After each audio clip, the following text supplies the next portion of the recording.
Another blessing. Iba naman ang nahuli. Tilapia naman. At saka dalawang yabo. Ano ng ligat. Pag gantong araw-araw, libre ulam. Anong saya. Oh. Ayos na naman yan. Prituhin natin.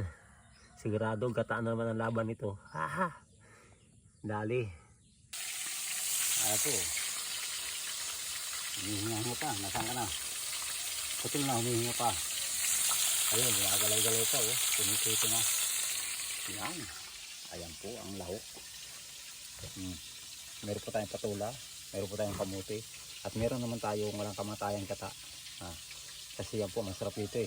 Agatan po natin sa kuha po tayo ng luyang dilaw. Yan, meron po dito ng luyang dilaw. Mga butil. Luyang dilaw. Masarap yan, luyang dilaw. Ayan, ito po mga luyang dilaw yan. Yan, good po da. Yan mga butil. Nakaprepare na po talaga yan. Kasi yan po ang masarap na sagata. Ito na mga butil oh. Lagay ko na yung talbos ng kamuti. Hulin natin tong pan. Huli na yan. Kasi kanyan eh, malambot. Kamuti. Natin lalagay. Ayan. Sariwa oh. Ngayon, natin lagay sa taas. Yan. Basic lang mga kabutil dito sa probinsya ang ulam.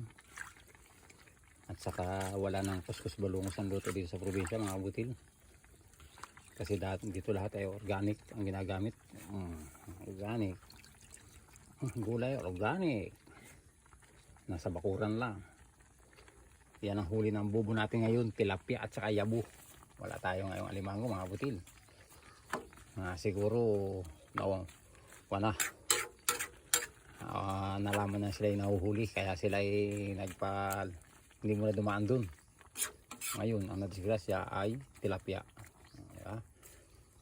Yan lang yung mga kabutil. Pag may pumasok, huli. Pero pag may nahuhuli, ahas eh. Hindi ka mga kabutil. Ngayon ang gagawin natin dyan ay gagawin natin palamuti ang ito. Yan, pangitaas lang yan mga kabutil. Basta ginto, dilaw. Kabutil. Ngayon, templado na yan. Antayin lang natin kumulo at maluto. Okay, takluban. Ito na, luto na. Kaya na. Kumawa na din yun.